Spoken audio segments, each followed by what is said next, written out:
Hey, this is Erin, and today I'm going to tell you 5 things I've learned in 5 years of business. First of all, I can't believe I've been in business for 5 years. It seems like both a lot shorter than that and a lot longer than that. And it's pretty exciting though to have finally hit that 5-year mark. So, double thumbs up there.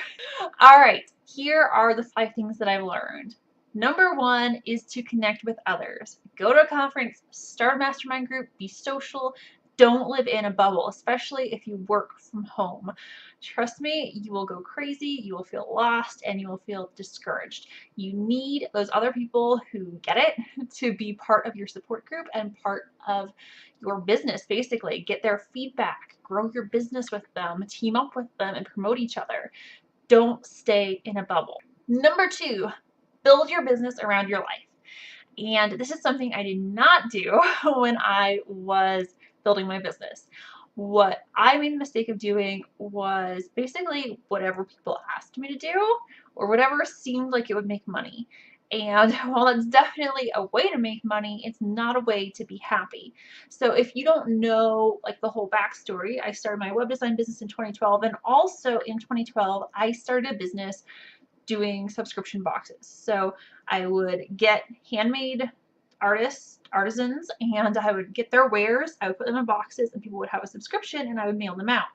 And that was super cool. It's kind of like Birchbox, if you're familiar with that, but for handmade goods. The problem with it was that the stock took over my whole entire apartment. I was miserable packing boxes, like 100+ boxes every month, and it was really stressful. We had all sorts of problems with people not being able to get a box and throwing a fit over it, and it just wasn't something that fit my life. I could never even go on vacation, and because I always had to be there for a box launch. I was actually at a funeral during one of the box launches, and I brought my laptop, and this wasn't like at the funeral, but I was out of town for a funeral, and that month was when we actually hit it really big, and the website crashed. So I had to deal with that at like midnight after just being at a funeral all day, and that was when I decided enough was enough. This is not the kind of business I want to have.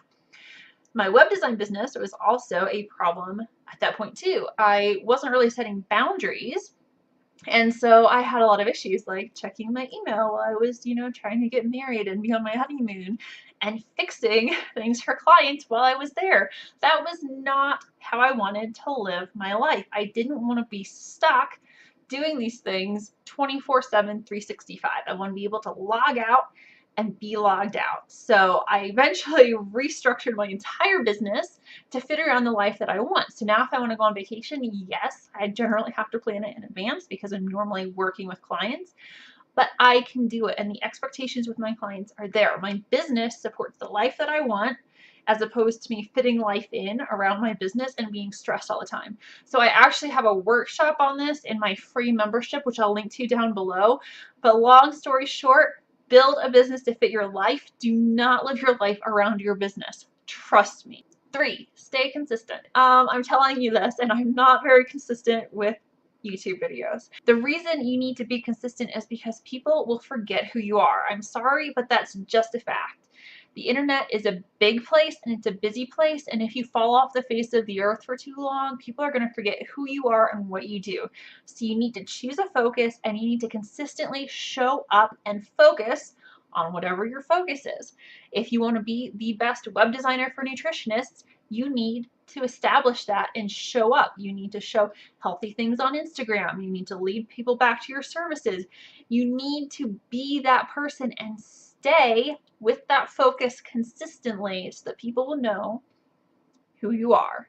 And that's all there is to it. It sounds easy. It's a lot harder. Like I said, it's the thing I struggle with the most because I have 10 million ideas and I want to try out Instagram and Facebook and Pinterest and be all over the place, but it's much better to choose 1 or 2 channels, stick to them, and stay consistent in your messaging.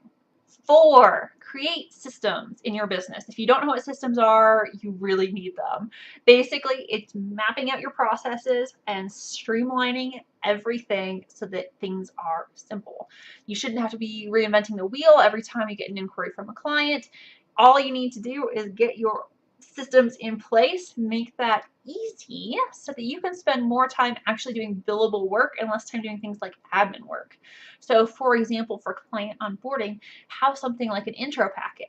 Maybe the client contacts you through your contact form, and then either you read their email and then send them an intro packet, or you automatically send them an intro packet that tells them more about working with you and what to expect. That sets expectations for your clients, and it streamlines all of those crazy questions, and it streamlines your client screening. So if somebody's a bad fit for you and they don't agree with what's in your intro packet, they're going to say, I'm not going to work with her, and it's never an issue. That you don't even get far enough that you've wasted time on Skype and doing proposals and all of that because they've already decided that you're not the best fit for them, which is awesome because then you don't have to tell them no. 5.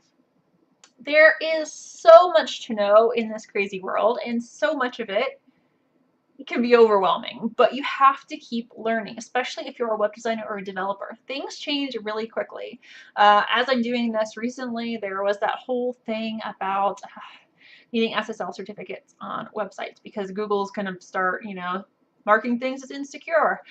Well, if you don't know how to install an SSL certificate, it's a great time to learn because your clients are going to be contacting you in a month or two and saying, my sales are dropping because I'm getting, people telling me that my website's not secure.